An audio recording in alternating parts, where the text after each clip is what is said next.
Hi hello study time ടിപ്സിൻ്റെ പുതിയൊരു വീഡിയോയിലേക്ക് എല്ലാവർക്കും സ്വാഗതം. ഗ്രാവിറ്റേഷൻ്റെ പാർട്ട് 2 വീഡിയോ ആണത്. പാർട്ട് 1 കാണാത്തവർക്ക് ലിങ്ക് വീഡിയോയുടെ അവസാനം കൊടുക്കാം. കഴിഞ്ഞ ക്ലാസ്സിൽ ന്യൂട്ടൻ്റെ യൂണിവേഴ്സൽ ലോ ഓഫ് ഗ്രാവിറ്റേഷൻ അനുസരിച്ചിട്ട് ഫോഴ്സ് ഓഫ് അട്രാക്ഷൻ കണ്ടുപിടിച്ചുകൊണ്ടുള്ള കുറച്ച് പ്രോബ്ലംസ് ഒക്കെ ചെയ്തിട്ടാണ് ഫസ്റ്റ് പാർട്ട് നമ്മൾ അവസാനിപ്പിച്ചത്. ഇനി നമുക്ക് സെക്കൻഡ് പാർട്ട് നോക്കാം. We possess a mutual force of attraction between us. ഇവിടെ രണ്ട് കുട്ടികൾ തമ്മിൽ സംസാരിക്കുന്ന ഒരു പിക്ചറാണ് ഇവിടെ തന്നിരിക്കുന്നത്. അപ്പോൾ ഇവിടെ ഒരു കുട്ടിക്ക് ഒരു സംശയം. അവനെന്താ പറഞ്ഞിരിക്കുന്നത്? നമ്മൾ തമ്മിൽ പരസ്പരം ഒരു ആകർഷണ ബലം ഉണ്ടല്ലോ, but we are not getting nearer to each other on our own even when the table is removed are we. പിന്നെന്താ, ഈ മേശ മാറ്റിയാലും നമ്മൾ തമ്മിൽ സ്വയം അടുക്കാത്തതെന്ന്. കുട്ടിയുടെ സംശയം ന്യായമായിട്ടുള്ളതാണ് അല്ലേ? അതായത് ന്യൂട്ടൻ്റെ ലോ അനുസരിച്ച് നോക്കാന്നുണ്ടെങ്കിൽ അദ്ദേഹം പറഞ്ഞത് എന്താ, പ്രപഞ്ചത്തിലെ എല്ലാ വസ്തുക്കളും പരസ്പരം ആകർഷിക്കുന്നതാണ്. അപ്പോൾ ഈ കുട്ടി പറഞ്ഞത് എന്താ, നമ്മൾക്കിടയിലുള്ള ഈ ഒരു മേശ മാറ്റിയിട്ടും നമ്മളെന്താണ് പരസ്പരം അടുക്കാതെ ഇരിക്കുന്നത് എന്നാണ് ചോദിച്ചിരിക്കുന്നത്. അപ്പോൾ നമുക്ക് അവർ തമ്മിലുള്ള ആകർഷണ ബലം എത്രയാണെന്നൊന്ന് കണ്ടുപിടിച്ച് നോക്കാം. Calculate the gravitational force of attraction between two children of masses 40 kilogram and 50 kilogram when they are 2 metre apart. ഇവിടെ M1 40 കിലോഗ്രാമും M2 50 കിലോഗ്രാമും അവർ തമ്മിലുള്ള ഡിസ്റ്റൻസ് 2 മീറ്റർ ആയിട്ടാണ് എടുത്തിരിക്കുന്നത്. ഇക്വേഷൻ വരുന്നത് F=G M1 M2 by D square. ജിയുടെ വില എന്ന് പറയുന്നത് 6.67 ഇൻറ്റു 10⁻⁻11. M1 എന്ന് പറഞ്ഞാൽ 40, M2 50 ഡിവൈഡഡ് ബൈ 2 സ്ക്വയർ ആണ് അല്ലേ? അപ്പോൾ ഇവിടെ നമുക്ക് മുകളിൽ 40 ഇൻറ്റു 50 എന്ന് പറയുന്നത് 2000 ആണ്. 2000 ബൈ 2 സ്ക്വയർ ആണ് അടിയിൽ വന്നിരിക്കുന്നത് അല്ലേ? അപ്പോൾ 2000 ബൈ 4 എന്ന് പറയുമ്പോൾ നമുക്ക് 500 ആണ് കിട്ടുന്നത്. അപ്പോൾ നമുക്ക് എഴുതാം 500 ഇൻറ്റു 6.67 ഇൻറ്റു 10⁻⁻11 എന്ന് കിട്ടും. അപ്പോൾ ഇതിൽ നമുക്ക് 6.67ൻ്റെ പോയിന്റ് സ്ഥാനം മാറ്റിയിട്ട് 667 ഇൻറ്റു 500 ചെയ്യാം. അപ്പോൾ നമുക്ക് കിട്ടുന്ന ആൻസർ 3,33,500 ആണ് കിട്ടുന്നത്. അപ്പോൾ നമുക്ക് ആൻസറിൽ രണ്ട് സ്ഥാനത്തേക്ക് പോയിന്റ് ഇടണമല്ലോ. അപ്പോൾ നമുക്ക് കിട്ടുന്ന ആൻസർ 3,335 ഇൻറ്റു 10⁻⁻11. -11 നമ്മളൊന്നും ചെയ്തിട്ടില്ല.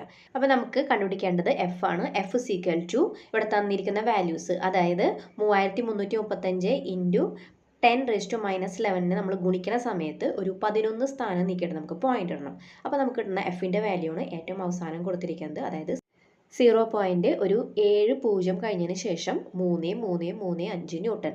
ഇത്രയും ഫോഴ്സ് ഓഫ് അട്രാക്ഷൻ ആണ് ഈ രണ്ട് കുട്ടികൾക്കും ഇടയിലും അനുഭവപ്പെടുന്നത്.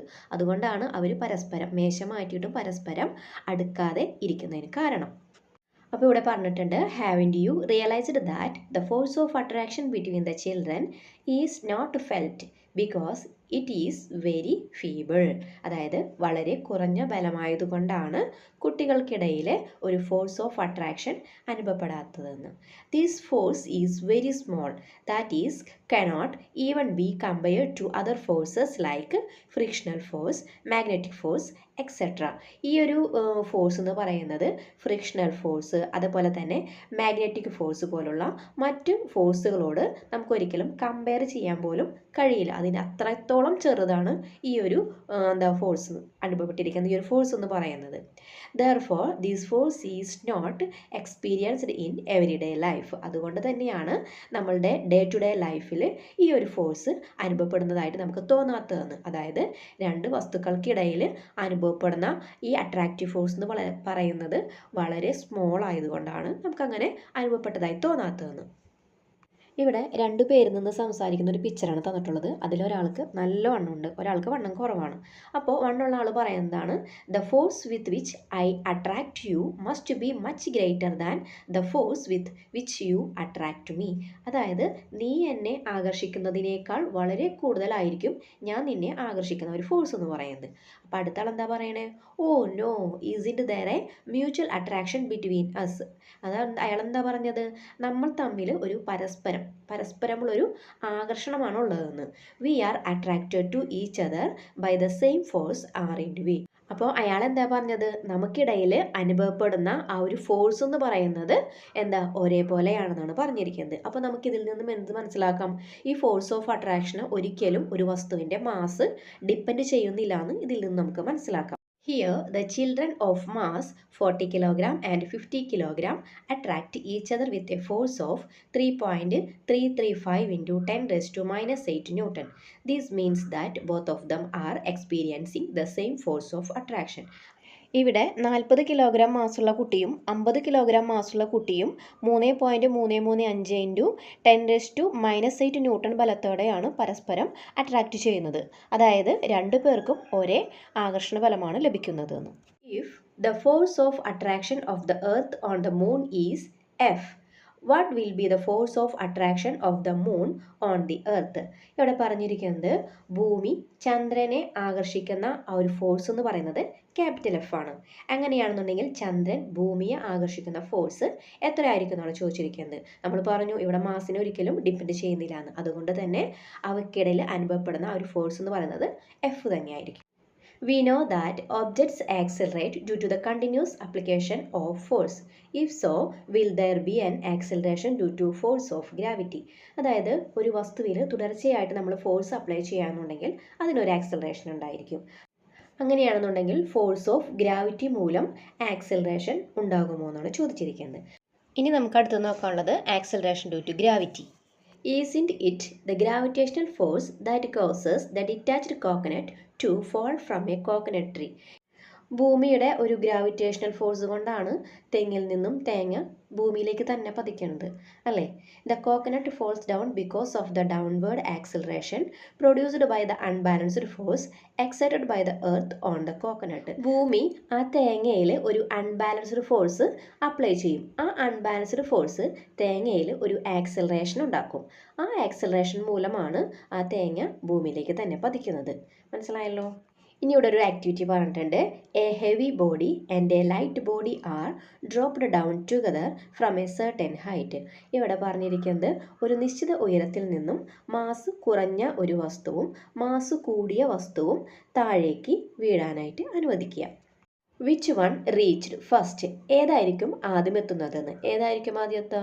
രണ്ടും ഒരേപോലെ ആയിരിക്കും എത്തുന്നത് അല്ലേ? Which one will experience greater acceleration? ഏതിനായിരിക്കും കൂടുതൽ ആക്സിലറേഷൻ ഉണ്ടായത്? രണ്ടിൻ്റെയും ആക്സിലറേഷൻ തുല്യമായിരിക്കും. ഈ രണ്ട് വസ്തുക്കളും ഒരേപോലെ ഭൂമിയിലേക്ക് വീഴാനും അവയ്ക്ക് ഒരേപോലെ ത്വരണം ഉണ്ടാകാനുമുള്ള കാരണങ്ങളാണ് ഇനിയുടെ താഴെ കൊടുത്തിരിക്കുന്നത്. നമുക്കത് നോക്കാം. According to Newton's second law of motion, F is equal to ma. If F is the force of attraction of the earth and m is the mass of the object, then a is the acceleration due to gravity of the force of attraction of the earth.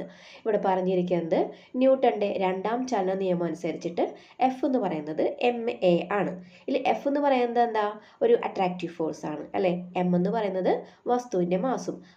ഇവിടെ A എന്ന് പറയുന്നത് അപ്പോൾ എന്തായിരിക്കും? A is the acceleration due to the force of attraction of the earth ആണ്. ഇവിടെ നമുക്ക് ഈ ബോക്സിൽ തന്നിട്ടുള്ളതൊന്ന് വായിച്ചു നോക്കാം. The acceleration of objects by the force of gravity is known as acceleration due to gravity. It is denoted by the letter G. അപ്പോൾ ഇവിടെ പറഞ്ഞിരിക്കുന്നത് ഒരു വസ്തുവിൽ ആക്സിലറേഷൻ ഉണ്ടാകുന്നത് ഫോഴ്സ് ഓഫ് ഗ്രാവിറ്റി മൂലമാണെന്നുണ്ടെങ്കിൽ അതിനെ പറയുന്നതാണ് എന്ത്? ആക്സിലറേഷൻ ഡ്യൂ ടു ഗ്രാവിറ്റി എന്ന് പറയുന്നത്. ഇതിനെ ഡിനോട്ട് ചെയ്യുന്ന ലെറ്ററാണ് ജി എന്ന് പറയുന്നത്. ഇനി നമുക്ക് ജിയുടെ ഒരു ഇക്വേഷൻ ഉണ്ട്, അതൊന്ന് നമുക്ക് നോക്കാം എങ്ങനെയാണ് വരുന്നതെന്ന്. Let us consider the mass of the object as M. അതായത് ഒരു വസ്തുവിൻ്റെ മാസ് സ്മോൾ ലെറ്റർ എം ആണ്. Mass of the earth as capital letter M. എർത്തിൻ്റെ മാസ് ക്യാപിറ്റൽ ലെറ്റർ എം ആയിട്ട് എടുത്തിരിക്കുന്നു.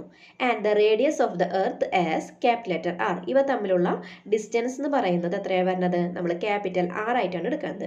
Then according to the law of gravitation the force of attraction excited by the earth is F is equal to G M M by R square. നമ്മൾ കഴിഞ്ഞ ഇക്വേഷനിൽ G M one M two by D square ആണ് കൊടുത്തിരുന്നത് അല്ലേ? ഇവിടെ നമ്മൾ എന്താ എടുക്കണേ? റേഡിയസ് ആണ് എടുക്കുന്നത്. അപ്പോൾ ഡിക്ക് പകരം നമ്മൾ ആറ് കൊടുക്കണം. അപ്പോൾ ഇവിടെ ആർ സ്ക്വയർ എന്ന് പറഞ്ഞെടുക്കുകയാണ്. But according to the second law of motion the force required to give acceleration G to an object of mass M is F is equal to M G. അപ്പോൾ നമ്മൾ ന്യൂട്ടൻ്റെ രണ്ടാമത്തെ ചലന നിയമപ്രകാരം എം മാസുള്ള വസ്തുവിന് G ആക്സിലറേഷന് ആവശ്യമായിട്ടുള്ള ഫോഴ്സാണ് F is equal to M G എന്ന് പറയുന്നത്. ഞാനിവിടെ എഴുതിയിട്ടുണ്ട്. ഇത് വെച്ച് നമുക്കൊന്ന് എക്സ്പ്ലെയിൻ ചെയ്യാം. അതായത് F is equal to G M M by R square.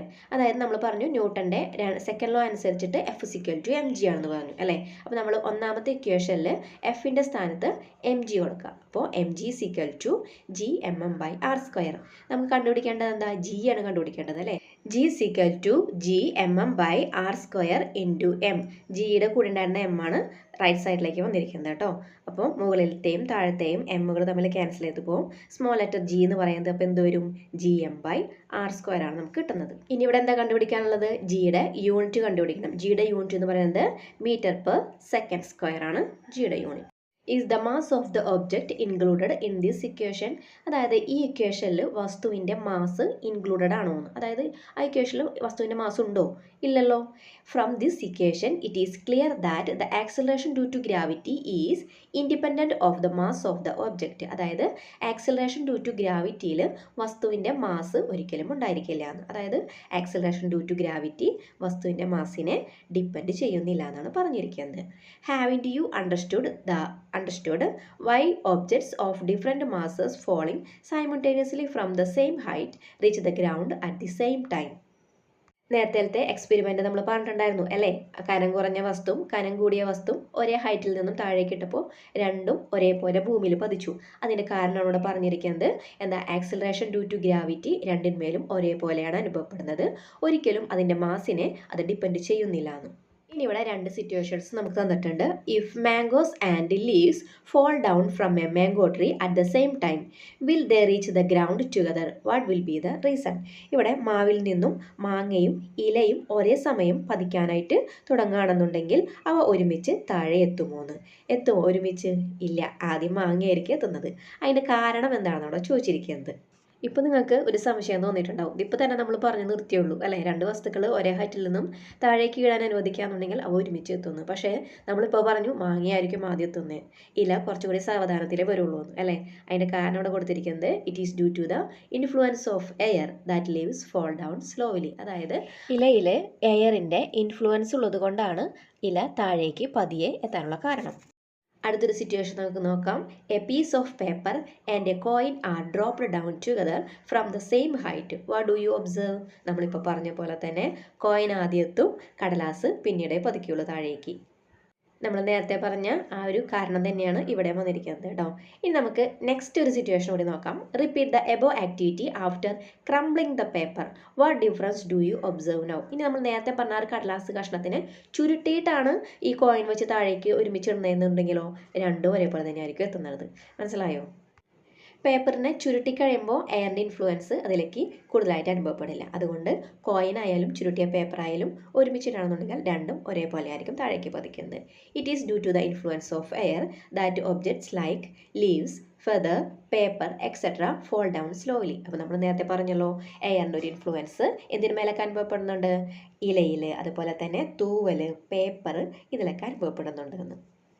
ഇതുമായി ബന്ധപ്പെട്ട ഒരു എക്സ്പെരിമെൻ്റ് ഉണ്ട്, അത് നമുക്കൊന്ന് നോക്കാം. Feather and coin experiment. A coin and A feather are placed in A long transparent tube.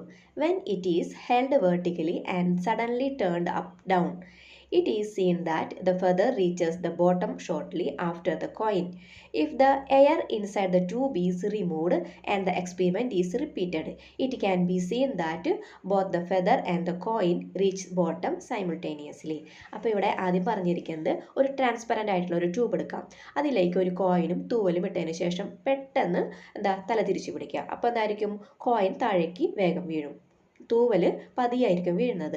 അതിനുശേഷം ആ ഒരു ട്യൂബിൻ്റെ ഉള്ളിൽ നിന്നും വായുവിനെ പൂർണ്ണമായും നീക്കം ചെയ്തതിന് ശേഷം ഈ എക്സ്പെരിമെൻ്റ് റിപ്പീറ്റ് ചെയ്യാം.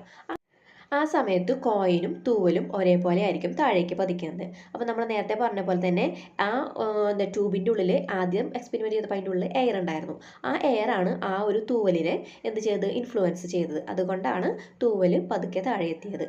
മനസ്സിലായല്ലോ? ഇനി നമുക്ക് ജിയുടെ വാല്യൂ ഒന്ന് കാൽക്കുലേറ്റ് ചെയ്യാം. ഇവിടെ mass of the earth m is equal to 6 into 10 raised to 24 kilogram. Radius capital R is equal to 6.4 into 10 raised to 6 meter. നമുക്ക് ജിയുടെ വാല്യൂ കണ്ടുപിടിക്കാം. ജിയുടെ ഇക്വേഷൻ ആണ് ഇവിടെ തന്നിരിക്കുന്നത്. G is equal to gm/r². ജിയുടെ വാല്യൂ എന്ന് പറയുന്നത് 6.67 into 10 raised to -11 ആണ്. എമ്മിൻ്റെ വാല്യൂ എന്ന് പറയുന്നത് 6 into 10 raised to 24.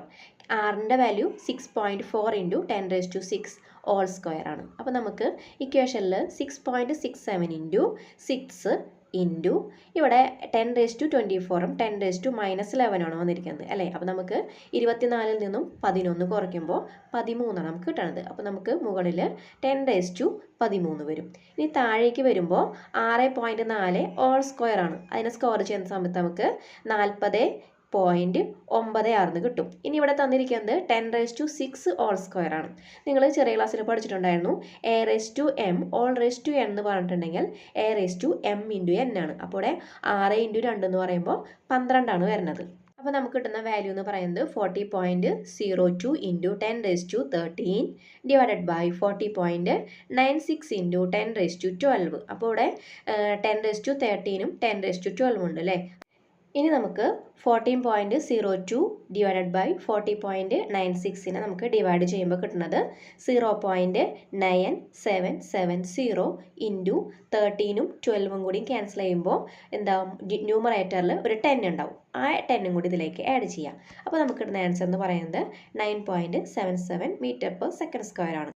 അതിന് നമുക്ക് 9.8 എന്ന് പറഞ്ഞ് എഴുതാം. അപ്പോൾ നമുക്ക് കിട്ടുന്ന ജിയുടെ വാല്യൂ എന്ന് പറയുന്നത് 9.8 m/s² ആണ്. പറഞ്ഞത് മനസ്സിലായെന്ന് വിചാരിക്കുന്നു. എന്തെങ്കിലും ഡൗട്ട് ഉണ്ടെങ്കിൽ കമൻറ്റ് ബോക്സിൽ ചോദിച്ചാൽ മതി. അപ്പോൾ ഇതോടുകൂടി ഞാൻ സെക്കൻഡ് പാർട്ടോട് അവസാനിപ്പിക്കുകയാണ്. നിങ്ങൾക്ക് വീഡിയോ ഉപകാരപ്പെട്ടു എന്ന് തോന്നുകയാണെന്നുണ്ടെങ്കിൽ ലൈക്ക് ചെയ്യുക, നിങ്ങളുടെ അഭിപ്രായങ്ങൾ കമൻ്റായിട്ട് അറിയിക്കുക, ഫ്രണ്ട്സിന് വീഡിയോ ഷെയർ ചെയ്യാം. അപ്പോൾ നമുക്കിതിൻ്റെ അടുത്ത ഭാഗവുമായിട്ട് മറ്റൊരു വീഡിയോയിലൂടെ വീണ്ടും കാണാം.